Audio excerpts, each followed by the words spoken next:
The Quintessential Quintuplets is a romance anime that tries to juggle a unique premise but ultimately struggles to stick the landing. At its core, it's a story about a male lead, Futaro, and his relationship with five sisters, each vying for his affection.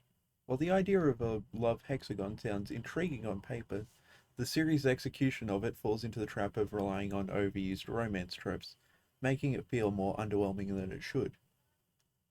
The show's biggest strength lies in its vibrant art style. The bright, cheery visuals perfectly match the light-hearted tone, and the character designs are distinct enough to tell the sisters apart while maintaining a cohesive family resemblance. It's clear that the animators put enough effort into making each sister visually unique, which keeps the audience engaged. The use of color and expressive animation adds another layer of charm to the series, making it visually appealing even when the story falters. When the series falters in its execution of the story, the plot is fairly straightforward, being a simple Futuro must choose which sister he ends up with. But with six main characters to focus on, the show struggles to give each sister meaningful development. Out of the five, only three get significant depth, while others feel sidelined. This imbalance makes it hard to fully invest in their individual arcs. For example, Ichika and Miku are given more screen time, while Yotsuba and Itsuki often feel like afterthoughts.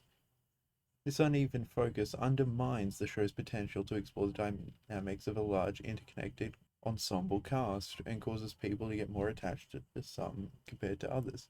That said, the characters aren't, for the most part, outright unlikable.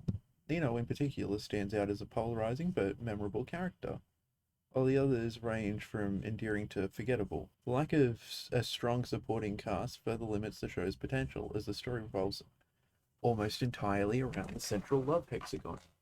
This narrow focus can make the world feel small and underdeveloped, with few characters and a lack of subplots to break up the main storyline. One area where the show does succeed is in its comedic moments. The interaction between Futaro and the sisters lead to some genuinely funny situations, and the lighthearted tone of the series keeps it from feeling too heavy or melodramatic. However, these moments of humor aren't enough to fully compensate for the lack of depth in the story and characters.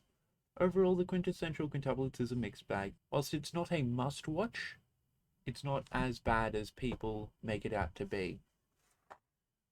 From what I've seen of it so far, it sets up an interesting premise, but fails to fully capitalize on its potential. My personal score is a 7 out of 10. It's decent, but don't go in expecting a masterpiece. If you're a fan of romance anime and don't mind some cliches, it's worth a watch. Just don't expect it to revolutionize the genre.